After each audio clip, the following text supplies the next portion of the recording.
You look exhausted, Mark. Is everything okay? You have been very quiet since dinner. I am just a bit drained, Sarah. I was in Leo's room for the last hour, trying to help him with his homework.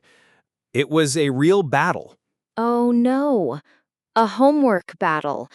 I know those well. I thought he had finished all his work for the week. What subject was it? It was his history project, the one about ancient Rome. It is due next week, and he has not really started it yet. I was trying to help him get organized. I see. That is a big project for a 10-year-old. I can imagine it feels a bit overwhelming for him. Was he not in the mood to work on it tonight? He was definitely not in the mood. It was like trying to push a giant rock up a hill. He just sat there, staring at the empty page, saying he did not know what to do. That sounds frustrating for both of you. What is the project about specifically? Does he have to write a report? Yes, he has to choose one topic about ancient Rome, do some research, and then write about 2 pages about it. He also needs to include some pictures or drawings. 2 pages is a lot when you are 10. What topic did he choose? Or has he not even gotten that far? He chose to write about Roman soldiers. I thought that would be an interesting topic for him. There are lots of cool things to learn about their armor, their weapons, and their famous battles. But he just said it was boring. He said it was boring? That is a classic 10-year-old response when they feel overwhelmed. It is usually a sign that they do not know where to begin. How did he seem otherwise? Was he just being lazy, or was he genuinely struggling? He was really struggling. After about half an hour, he got so frustrated that he put his head on the desk and said, "I can't do this. It's too hard." His eyes were starting to fill with tears. Oh, my poor little guy. It is so hard to see them get that upset about schoolwork. It really knocks their confidence when they feel like they cannot do something. It is. I felt so bad for him. But I also felt frustrated myself. I did not know how to help him. I tried to encourage him, but everything I said seemed to be the wrong thing. It is a very difficult situation to be in as a parent. You want to help them, but you do not want to increase their stress. Sometimes our good intentions can make the situation worse. I think that is what I was doing. I was making it worse. I think my approach was wrong. What was your approach? What were you trying to do to help him? I was being very logical and direct. I got out the encyclopedia and I was showing him the facts. I said, "Look, a Roman soldier's shield was called a scutum. You should write that down." I was just trying to give him the information. I see. You were in teacher mode, trying to fill his brain with facts. That is a very dad-like thing to do, and it comes from a good place. You want to give him the answers to solve his problem. Exactly. But it was not working. The more facts I gave him, the more stressed and unhappy he became. Maybe we need a different strategy. How would you have handled it? Well, I think my approach would be a little different. I agree that he needs the facts, but for a 10-year-old, facts can be very dry and boring. I think the first step is not to give him information, but to make him interested and curious. We need to make the topic fun. Make history fun? That is a challenge. How would you do that? Instead of starting with a big, heavy encyclopedia, I would start with something more engaging. For example, I would go on YouTube and search for a cool animated video about Roman gladiators or a tour of the Colosseum. A YouTube video. That is a good idea. He loves watching videos. So you would start with something visual and exciting to capture his imagination first. Precisely. We need to find his way in to the topic. Once he sees how cool and dramatic ancient Rome was, he'll be much more motivated to learn the facts about it. It is about creating a spark of interest before you start the serious work. Creating a spark.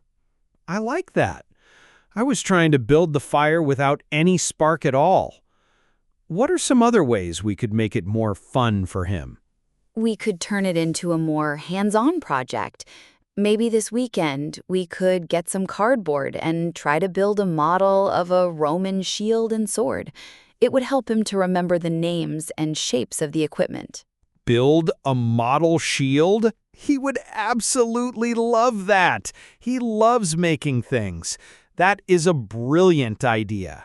We could take a picture of him with his finished shield and use it in his report. Exactly. Or we could find a simple recipe for an ancient Roman dish online, and we could try to bake it together, something like a honey cake. It would be a fun, sensory way to connect with the topic. This is all so creative. My mind was only thinking about books and writing. You are thinking about the topic from a child's perspective. It is a much better way. It is all about finding what works for him.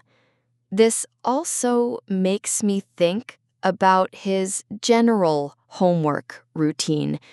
Is it working for him? I am not sure we really have a routine.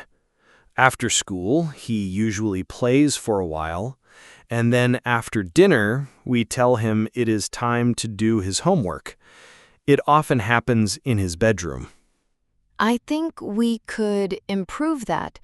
It is often better to have a consistent time and place for homework every day.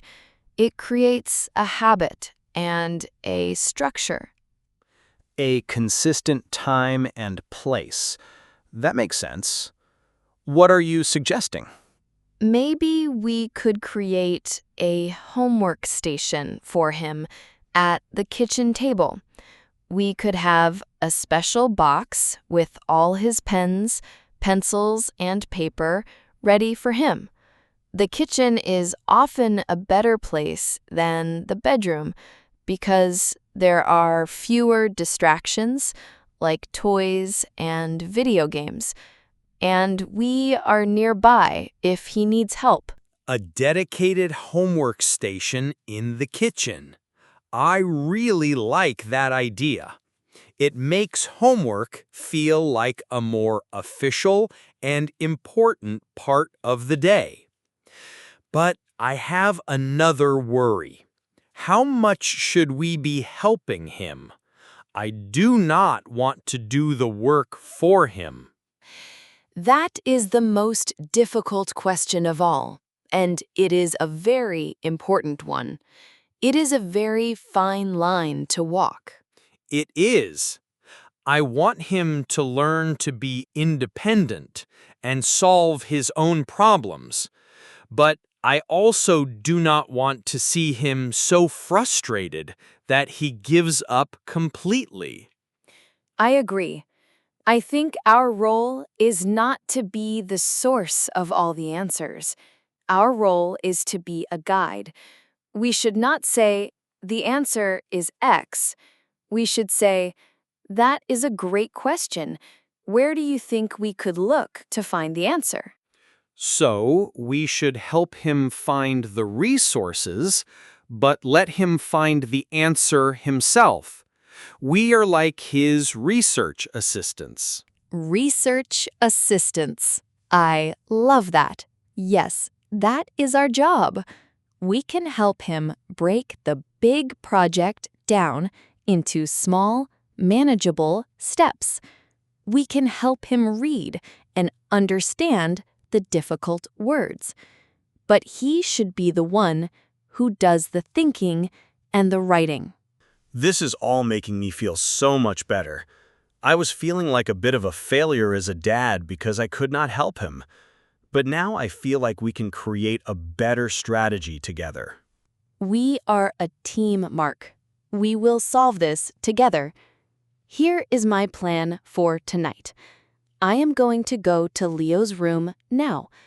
I will not mention the report. I will just give him a big hug and tell him it is okay to feel frustrated. That sounds like a good start. Then, I will casually ask him if he wants to watch a super cool video I found about Roman gladiators. I will make it seem like my idea of fun, not like a trick to get him to do his homework. We can watch it together. And that is all for tonight. No more work. So the goal for tonight is just to rebuild his confidence and his interest in the topic. I like that. And what about the rest of the weekend? This weekend, we can work on it together as a family, using our new fun approach. We can make the cardboard shield, and we can help him structure his report by asking him questions. What was the most interesting thing you learned from the video? Let's write that down first. A collaborative, fun, and gentle approach. This sounds a million times better than what I was doing. I feel so much more positive now. Good. That is the most important thing. If we are positive and relaxed about it, he will be too. Our attitude has a huge effect on him. You are so right. Thank you, Sarah. You always know how to see the bigger picture. We are in this together. Now, wish me luck. I am going in to talk to our frustrated little historian. I will go and find a video about the Colosseum.